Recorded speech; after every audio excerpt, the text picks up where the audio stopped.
Oh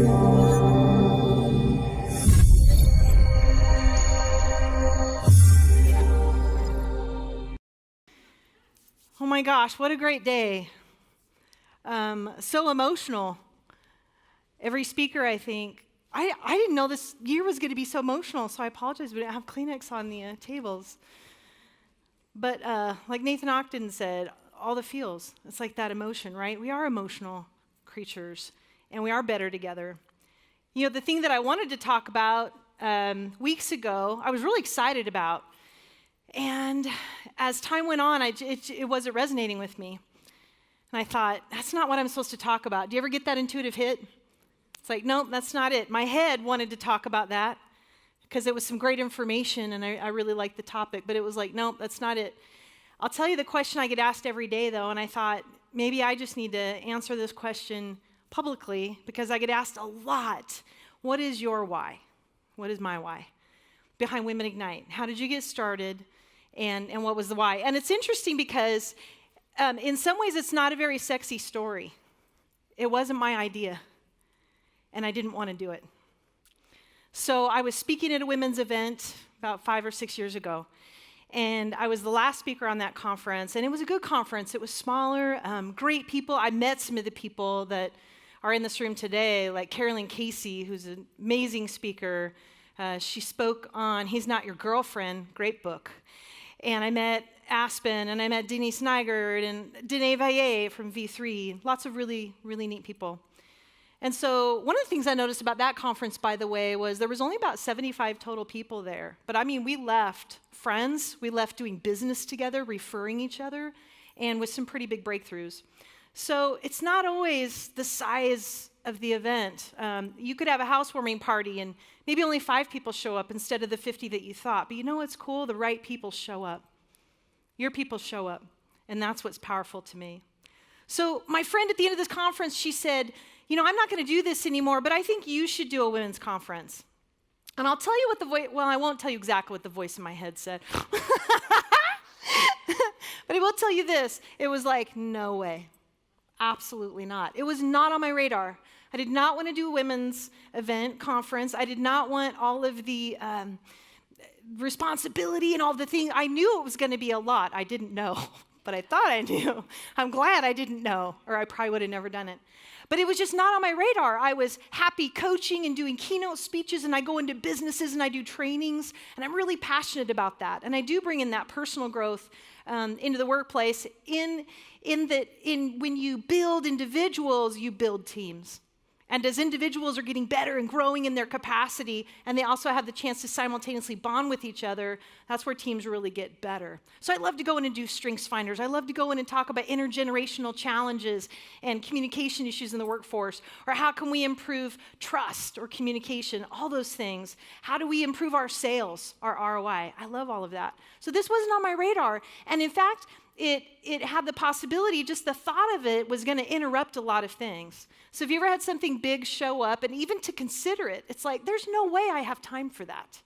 There's no way. In fact, I so didn't have the time for it that I knew that I would have to cut something out, cut something significant out that I was already doing in order to make room. Because we're not just limitless, yes? I mean, I think our spirits might be limitless, but certainly you have 24 hours in the day. You have a finite amount of energy, resources, money, whatever that is. And so we get to steward that well and manage that well. And so I knew that I had to cut something out to bring something else in. And again, I just wasn't compelled to do it. But I decided one of the things that's really great about wisdom and getting a little bit older, in my 20s, I would have never thought about it. But I've learned that sometimes the things that are not on my radar are the very things that I'm supposed to pray about and be with and consider. Consider the possibility of possibilities. We shut down so quickly. The stories that we tell ourselves about ourselves. Oh, I don't like women. Or maybe they don't like me. I'm not an event planner. Well, as it were, you don't have to be an event planner. But just all those conversations in our heads that can hold us back from something that actually might be part of your purpose.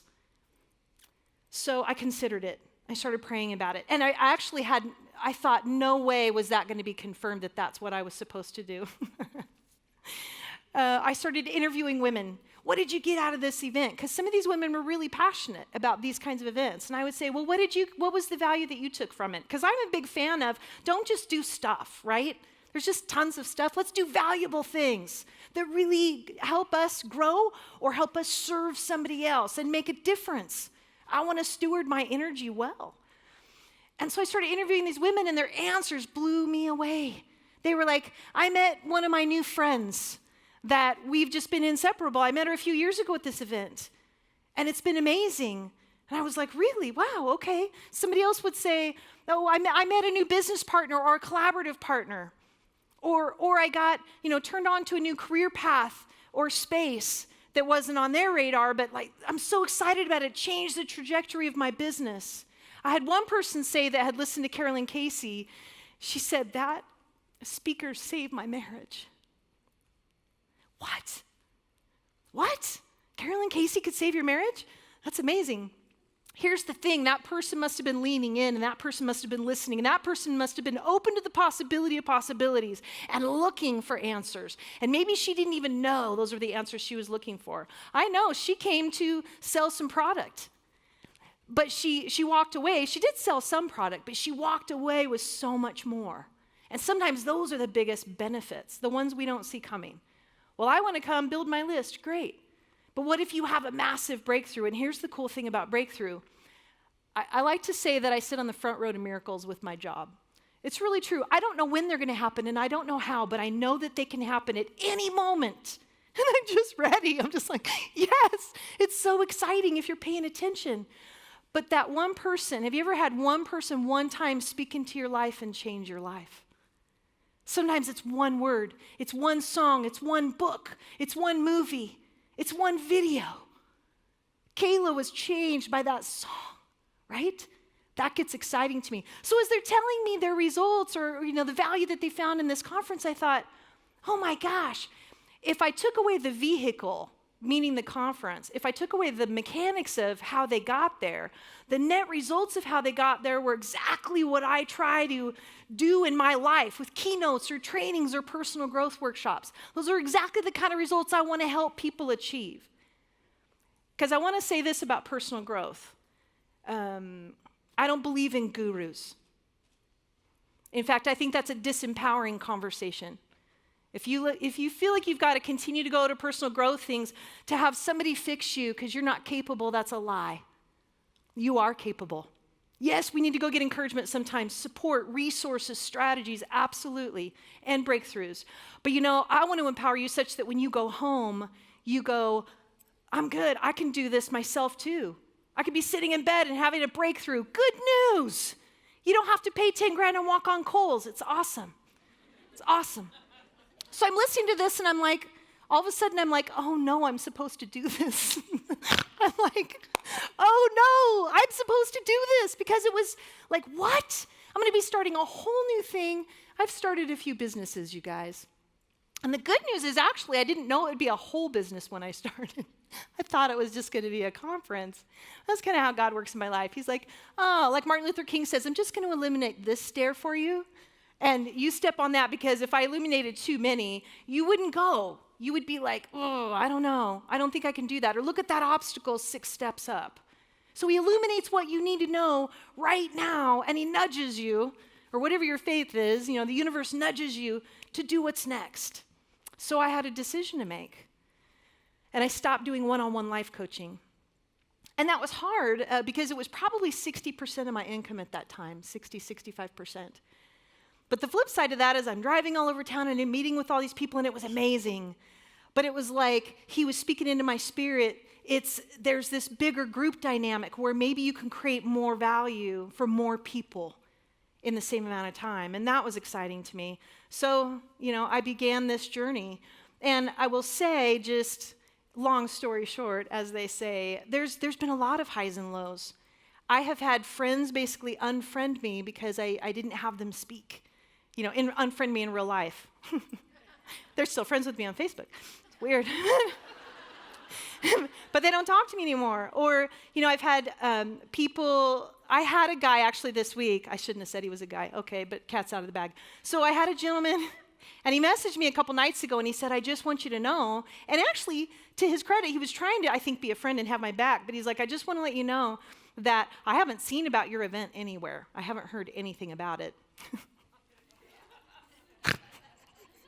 And why that's funny is because guess what I've been doing for months now? Messaging my face off, yeah. On every platform, Facebook and Instagram, Twitter and YouTube and website.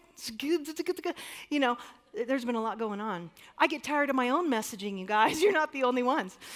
And so to have this guy saying, yeah, I just haven't seen about it anywhere, it's like, man.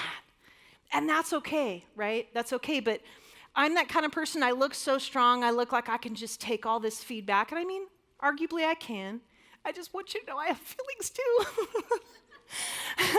But you put yourself out there, and it is exposure. Somebody talked earlier today about exposure. I think it was Tara Lee. It is exposure. You write the book, you are exposed, no matter what you write about. It may work or not work. It may do what you wanted it to do or not. You start a new business, you apply for the raise. Whatever it is that you do, there's exposure to it. And that failure thing is so subjective because there's so many people speaking into me all the time. If I go on their bar of success or failure, I might be disappointed. So I guess the Women Ignite why is why? Because I want to help as many people as I can while I can blow through any obstacle in their life that keeps them from being everything that I believe that they were born to be. That's my why. And your obstacle might be your challenges in your relationships. It might be you're struggling financially and you need to continue to build strategies, maybe get some mentoring on that. Your challenge might be physical, medical challenges. Your challenge might be confidence. It might be an addiction. And so I always say good news because good news, you are not alone. We've all got our stuff, and there's resources and tools and help. But it's hard to ignite the light if we're home in the dark by ourselves, yes? And sometimes we get to pull back and process, and that's not a bad thing. But when we pull back too much, too far, too long, that's when the depression can come in. That's when those little voices in our heads that say, you're not good enough, you can't do this. What, are you kidding me? These people are right. This is never going to work. Haven't we all had those voices? Raise your hand if you're with me on that. If you've heard, maybe your voices sound different and tell you different things, but we've got them. And I have them too. So I've had the days where I wake up and I'm like, am I out of my mind? This is too much. I'm not enough. People are going to judge me. They're not going to understand my heart. And yeah, that can happen. The good news is when you pull into the power of the collective, you see miracles. I get to see miracles. I get to see people, apply for that raise or get into a mastermind and break through an issue in their business or in their marriage. I get to see people scale their branding. I get to see people have a best-selling book like Jenny Q. Her book just skyrocketed to a best-selling book this week. Like, how cool is that? And that's what happens when we're in community. Here's the thing about community. People will screw you up. Yes? People will hurt you. They will disappoint you just like we have as well. Yes? Don't stop there. People will also heal you and help you and give you resources and tools, and they have strengths you don't have. Good news. If everybody was like you, it would be boring. You're cool. Like, I love you already, but it would be boring if everybody was like me, right? But together we bring those strengths to the table. And we can really go after the goals and the dreams, but the ones that are in our strengths. I don't like to say, whatever you put your mind to, you can accomplish. If it's in your strengths. Does that make sense? I will never be an amazing CPA, I promise you. No matter how much I said, right? No. But I can be amazing in my space, the things that fill me up, that I know that I'm called and I'm here to do. So that's the why behind Women Ignite. We don't want you to feel alone. We want to be the what's next of business networking that does put relationships first. And a lot of companies talk about that, and a lot of people live that out, and some don't. Some talk about it, and it still feels like it's all about money, or it still feels like it's all about politics. And politics can be ugly, yes? We're human. We're going to make mistakes, but boy, we want to do as much as we can while we can to help you not feel alone in your businesses, in your lives. We have networking events. We've got masterminds. We've got the We Publish. And one of my favorite spaces that we're getting into, as I wrap up, is the millennials.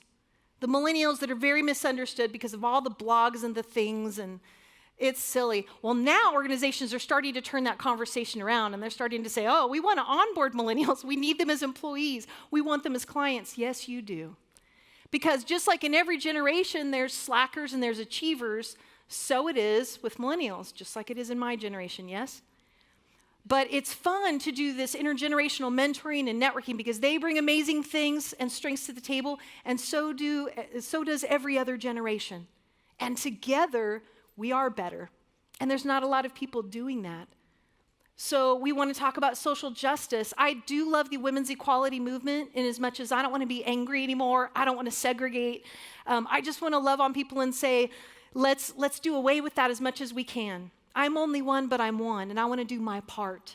And I want to challenge you to do your part. And sometimes it feels small, and we feel like we're so limited.